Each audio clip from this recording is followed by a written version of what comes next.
펠레폰네소스 전쟁사.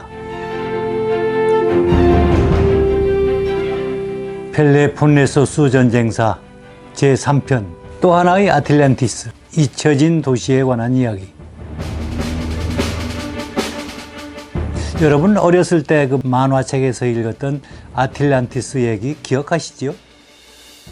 예, 철학자 플라톤의 대화록에 처음 등장하는 전설 속의 거대한 섬나라 아틀란티스. 어느 날 갑자기 깊은 바다 밑으로 영원히 가라앉았다고 하지요. 이 아틀란티스는 전설상의 이야기일 뿐 그 실체에 대해서는 확인된 것이 아무것도 없습니다.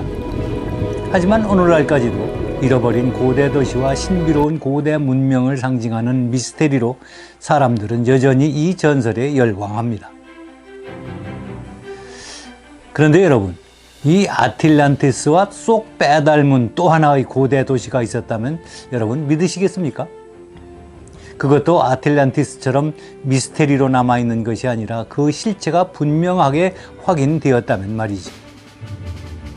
그런데 아이러니하게도 아무런 실체가 없이 그냥 미스테리로 남아있는 아틀란티스 이야기는 오늘날까지도 세간의 주목을 받고 있습니다만, 실체가 확인되었고 또 엄청난 역사적 의미를 간직한 또 하나의 아틀란티스 이야기는 의외로 세간의 주목을 받지 못하고 있습니다. 그래서 오늘은 그 흥미진진한 또 하나의 아틀란티스 이야기, 그리고 그 잊혀진 고대의 도시가 간직한 놀라운 역사적 의미에 대해서 알아보겠습니다. 잊혀진 향락의 도시 시바리스에 대한 이야기.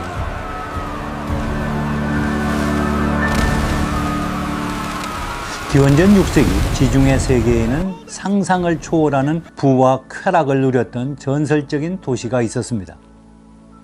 거리에는 포도주가 흐르는 수로가 있었고 시민들은 황금 침대에서 잠을 잤다고 전해집니다. 물론 이것은 과장된 이야기이겠지만 오늘날 영어 단어 중에 사치와 향락에 빠진 사람을 뜻하는 단어가 하나 있습니다. 바로 시바라이트라는 단어입니다. 이 말의 어원이 바로 고대 그리스의 잃어버린 식민도시 시바리스입니다. 그들이 얼마나 사치와 향락에 빠져 있었으면 이런 말, 이런 단어가 생겨났겠습니까? 그리고 또 그들이 얼마나 풍요로웠으면 이런 말이 생겨날 정도로 사치와 향락을 누렸을까요? 그 시바리스는 어디에 있었고 또 어떤 도시였을까요? 한번 찾아가 봅시다. 예, 바로 여기입니다. 이탈리아 반도 남쪽 끝.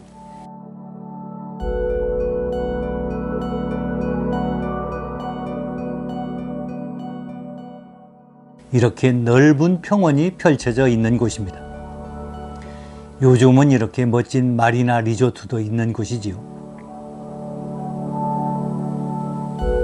이 시바리스는 기원전 8세기, 그러니까 지금부터 2800년 전 그리스의 아케이아 사람들과 트로이젠 사람들에 의해 건설된 식민지였습니다.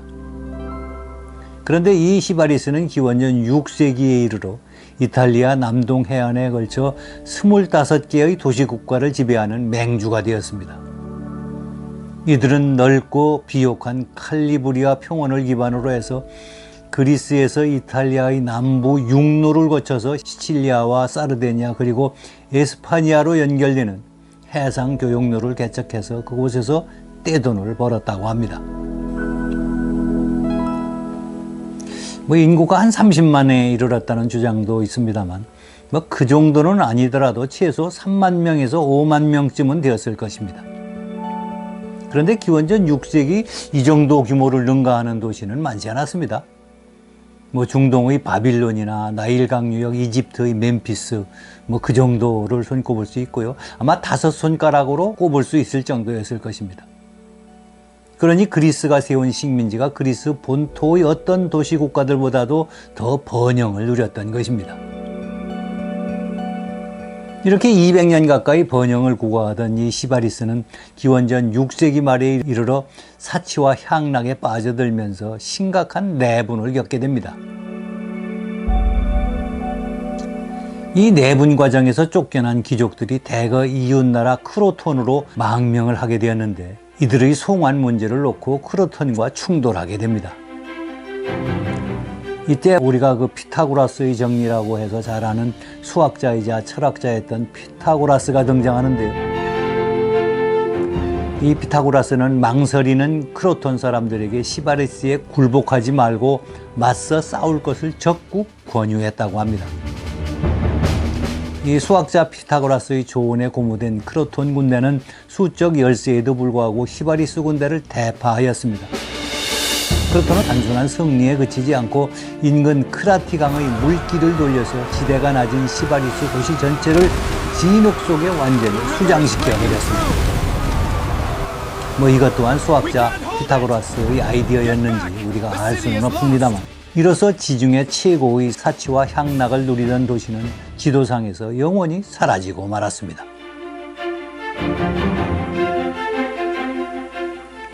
잃어버린 퍼즐의 한 조각. 금은 보화가 가득 묻혀 있을 것 같은 이곳을 놓고 일확천금을 꿈꾸는 몽상가들, 그리고 또 문헌상의 기록을 확인하기 위한 고고학계의 관심은 계속 이어졌습니다. 하지만 별다른 발굴 성과가 없었습니다. 그런데 1961년 미국 펜실베니아 대학의 고고학 발굴팀이 여기에 합류하였습니다. 물론 처음에는 그들도 이곳에서 악전고투하였습니다. 고고학 발굴 현장으로선 최악의 조건이었기 때문입니다.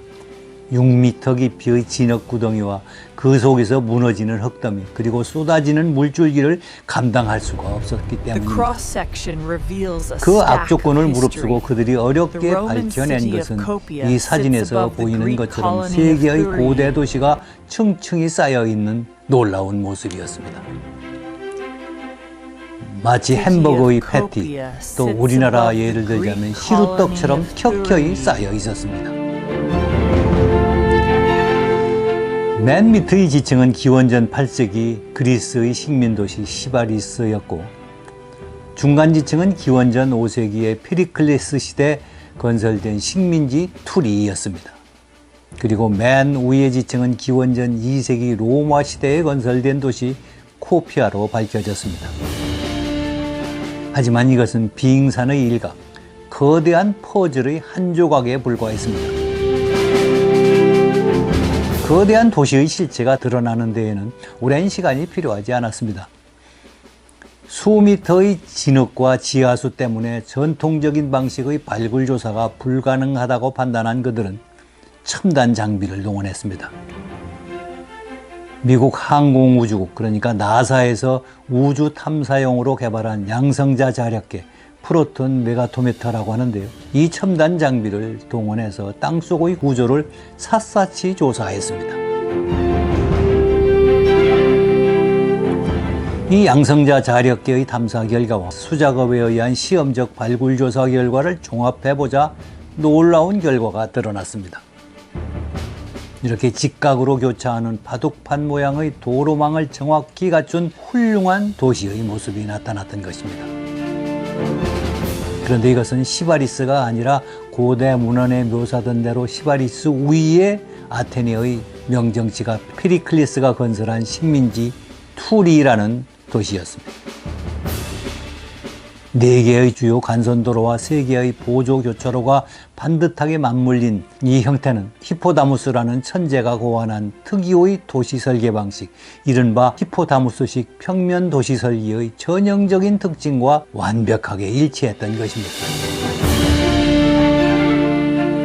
이 발굴 결과는 특히 그 건축사를 연구하는 학자들을 흥분시켰습니다. 이 히포다무스에 대해서는 그가 아테네의 예향 피레우스를 바둑판 모양으로 설계한 사람이라고 아리스토텔레스가 기록을 남기고 있는데요. 또 히포다무스는 바둑판 모양의 도시 설계로 유명한 밀레토스의 재건 사업에도 참여한 것으로 추정되는 인물입니다. 이 히포다무스가 투리 건설에 참여했다는 기록은 있었지만 그의 도시 설계가 실제 한 도시의 형태로 이렇게 모습을 드러냈으니 사람들이 놀라는 것은 당연하였습니다. 그러나 이러한 역사학계의 흥분과 달리 사람들이 페리클레스가 이 도시를 건설한 진정한 역사적 의미를 알아채는 데에는 수십 년의 시간이 더 필요하였습니다. 페리클레스의 투리 건설에 관한 이야기. 수몰된 고향을 잃고 뿔뿔이 흩어진 시바리스의 생존자들은 예전의 도시를 되살리려고 끊임없이 노력했습니다. 시바리스는 기원전 476년경 다른 지역의 도움을 받아서 도시를 재건했습니다만 크로톤에게 곧바로 파괴되었다고 합니다. 그리고 기원전 452년경에도 독자적인 노력으로 도시를 재건했지만 크로톤의 무자비한 공격을 받아서 또다시 쫓겨나고 말았습니다. 반복되는 참패와 절망 속에서 갈 곳을 잃은 이들은 결국 스파르타로 찾아갔지만 그들은 거절당하고 아테네의 구원을 요청하게 됩니다. 이 간절한 요청을 아테네의 페리클레스가 받아들여서 기원전 444년 예전의 시바리스 인근에 완전한 도시 계획에 의한 신도시 투리가 탄생하게 되었던 것입니다. 당시 척박한 고대의 그리스 세계에서 부족한 식량을 보충하려면 해의 식민지는 필수적이었습니다. 특히 해의 식민지 건설에 적극적이었던 아테네는 투리 사람들의 요청을 흔쾌히 받아들였던 것입니다. 그런데 이 페리클레스의 식민지 건설 방식이 파격적이었습니다. 아테네 사람들만이 아니라 그리스 전 지역에서 투리로 이주할 사람들을 모집하였습니다. 그 결과 스파르타가 속한 펠레폰네소스 동맹의 사람들이 아테네가 속한 델로스 동맹의 사람들보다 더 많았습니다. 어떻게 된 영문일까요? 페리클레스의 속내는 무엇이었을까요? 페리클레스는 이 투리 식민도시 건설에 총력을 기울였던 것으로 보여집니다. 도시 설계의 대가 히포다모스에게 도시 설계를 맡겼고 또 역사의 아버지 헤로도토스, 이 사람은 지중해 전 세계를 돌아다닌 사람이기 때문에 도시 건설에 거기에 도움이 되었을 것입니다. 또 자신의 정신적 멘토였던 프로타고라스 같은 당대 최고의 지식인들까지 이 계획에 합류시킨 것이 그 단적인 예입니다. 페리클레스는 이 투리를 시범적인 그리스의 시범적인 도시로 만들려고 작심을 했던 것이 틀림없습니다. 그런데 막대한 자금과 또 이렇게 온갖 공력을 들여 건설한 이 식민지에 자국민, 즉 아테네 사람들보다 특히 아테네의 기회만 있으면 적대감을 서슴없이 드러내는 스파르타가 속한 펠레폰네소스 동맹 사람들을 더 많이 이주시켰습니다.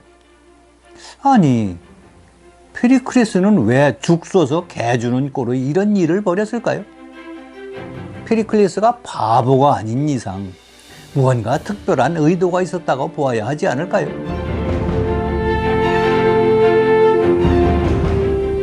페리클레스의 속 깊은 애교 첫 번째 이야기, 투리 식민지 건설에 대하여.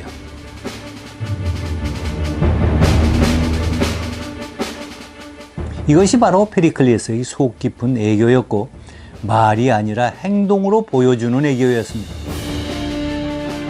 페리클레스의 의도는 투리가 건설되고 난 후 여실히 드러납니다. 투리가 인근 도시의 공격을 받게 되자 투리는 다급히 아테네의 도움을 요청했습니다. 투리 사람들은 자신들의 도시를 건설해준 아테네가 기꺼이 자신들을 도와줄 것이라고 기대가 아닌 확신을 했을 것입니다. 하지만 페리클레스는 투리 문제에 더 이상 개입하지 않았습니다. 아무런 행동도 취하지 않았습니다. 왜 그랬을까요? 페리클레스는 투리가 아테네만의 식민지가 아니라 범그리스의 식민지라는 사실을 말이 아니라 행동으로 선언했던 것입니다. 아테네가 무턱대고 식민지 확장에 혈안이 된 것이 아님을, 따라서 스파르타의 위협이 되지 않는 존재임을 스파르타가 알아주기를 바랐던 것입니다. 이것이 바로 페리클레스의 속 깊은 애교, 말이 아니라 행동으로 보여주는 애교, 그리고 무력이 아닌 문화적 포용력을 앞세운 애교였던 것입니다. 페리클레스의 속 깊은 애교 두 번째 이야기, 나우팍토스의 명분과 실리에 관하여. 페리클레스의 신중한 애교적 수완은 투리의 식민지 건설만이 아니었습니다. 그는 스파르타의 가장 큰 골칫거리를 해결해 주었습니다. 스파르타는 반란을 일으킨 노예들 때문에 진퇴양난에 빠져 있었습니다. 노예들 수천 명이, 가족들까지 포함하면 수만 명이었을 거라는 이야기도 있습니다만, 여하튼 이렇게 이들이 10년 가까이 이토메 산성에서 농성을 하고 있었습니다. 그런데 아테네가 이들을 거두어 주겠다고 나섰습니다. 아테네의 중재로 노예들은 스파르타를 떠나기로 했고, 또 스파르타는 이들을 공격하지 않기로 약속했습니다. 그리고 아테네는 이 노예들을 받아들여 나우팍토스에 정착시켰습니다. 왜? 페리클레스는 적대국의 가장 큰 골칫거리를 왜 발벗고 나서서 해결해 주었을까요? 이것이 바로 페리클레스의 속 깊은 애교가 빛을 발하는 대목입니다. 여러분 한번 생각해 보십시다. 스파르타에게 아테네가 적대적이지 않다는 것을 보여주는데 이보다 더 확실한 방법이 있었을까요? 이 노예 문제는 스파르타의 골칫거리였거든요. 이것을 아테네가 발벗고 나서서 해결해 주었으니 얼마나 고마웠겠습니까? 그런데 이것만이 아닙니다. 스파르타 입장에서는 피 흘리지 않고 반란군 문제를 해결한 셈이었지만 아테네가 이들을 정착시킨 위치가 절묘했습니다. 바로 펠로폰네소스 동맹의 심장부로 통하는 바닷길, 코린토스만 입구의 나우팍토스였습니다. 스파르타의 고민거리를 해결해 주는 대신 스파르타의 핵심 동맹국인 코린토스의 해상권을 견제한 것입니다. 이 나우팍토스는 역사적으로 아주 유명한 곳입니다. 1차 대전 때도 그랬고, 로마가 그리스를 점령할 때도 그렇고, 또 동로마 제국이 오스만 터키하고 맞붙었을 때도 그랬고, 이곳에도 대단히 큰 전투가 벌어진 곳입니다. 그만큼 전략적으로 중요한 곳이었다는 얘기죠. 이곳을 바로 이제 아테네가 차지했던 것입니다. 이때 아마 코린토는 몹시 찜찜했겠지요. 그러나 종주국 스파르타의 고질적인 문제를 해결해 주기 위한 조치였으니 여기에 반대할 수도 없었을 것입니다. 이렇게 페리클레스의 속 깊은 애교는 명분과 실리를 모두 챙긴 절묘한 신의 한 수였던 것입니다.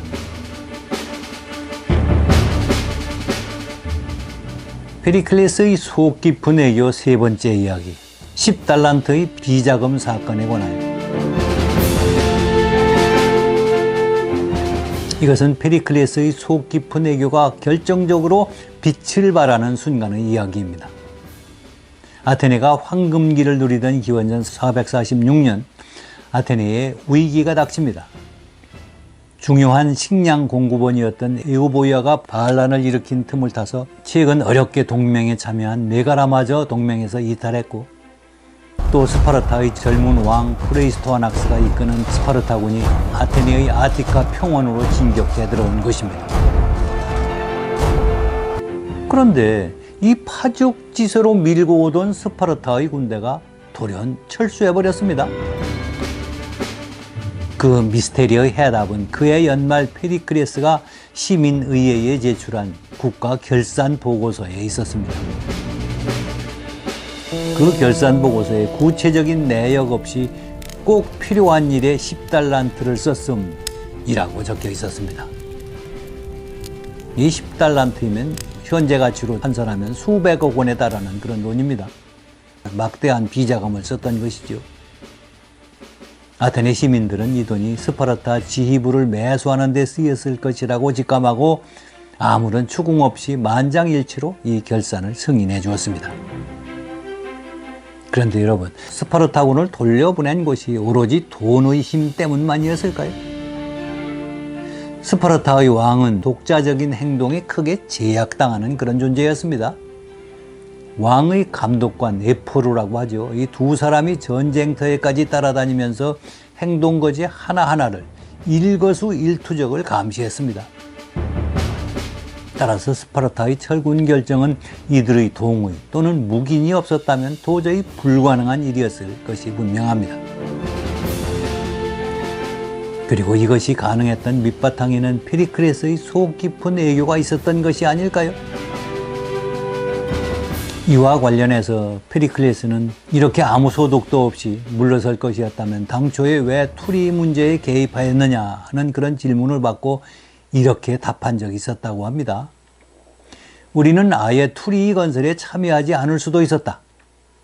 그렇게 우리가 아무 일도 하지 않았다면 우리는 아무런 관심도 끌지 못했을 것이다. 그러나 이제 스파르타를 포함해서 전 그리스는 우리가 무턱대고 식민지 확장의 혈안이 된 것이 아니라는 것을 알게 되었을 것이다.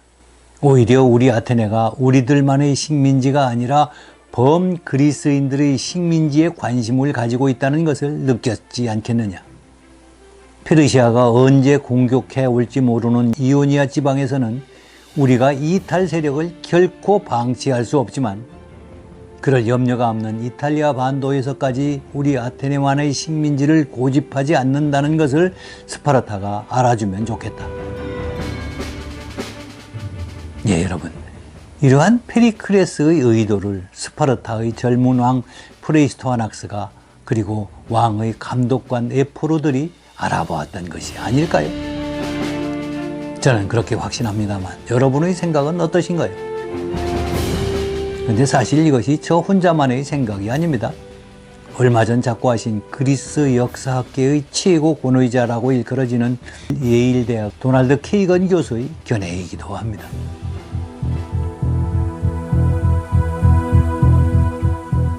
제국주의의 프레임을 넘어서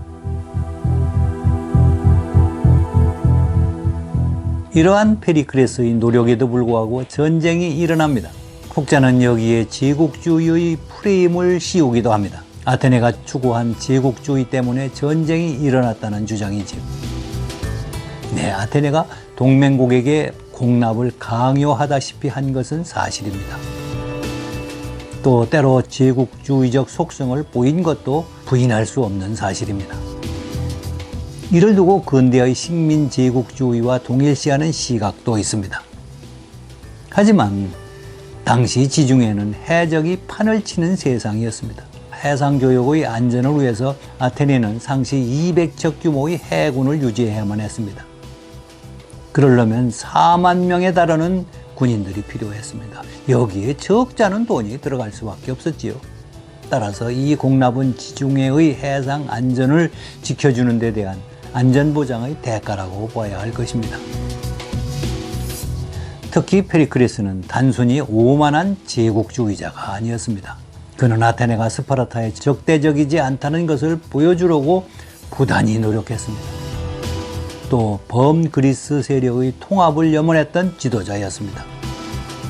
투리 식민지 건설, 나우팍토스 스파르타 노예 이주, 그리고 그가 비밀리에 지출한 10달란트의 비자금, 이런 것들은 모두 그리스 아테네의 평화가 위협받고 있는 상황에서 결정적 효과를 발휘한 페리클레스의 속 깊은 애교의 산물이었습니다. 그렇다면 이를 막기 위해 이토록 치열하게 애교적 줄타기를 했던 신중한 아테네는 왜 결국 스파르타와 건널 수 없는 강을 건너고 말았을까요? 이 동족 상잔의 전쟁, 그 진짜 원인은 무엇일까요? 동족 상잔의 참혹한 전쟁을 겪어본 우리 대한민국, 그리고 지금도 군국주의 군사국가 북한과 첨예하게 대치하고 있는 우리 대한민국. 그래서 우리는 그 원인을 분명하게 알아보아야만 합니다. 아테네와 스파르타가 27년에 걸쳐 처절하게 싸운 이 전쟁, 우리가 알고 있던 상식과는 전혀 다른, 많은 사람들이 말해왔던 전쟁의 원인과 전혀 다른, 그리고 지금까지 누구도 말해주지 않았던 이 전쟁의 원인에 관해서 다음 시간 제4편에서 그 누구도 예상치 못했던 전쟁의 불씨를 낱낱이 파헤쳐 여러분께 보여드리겠습니다. 감사합니다. 다음 주에 뵙겠습니다.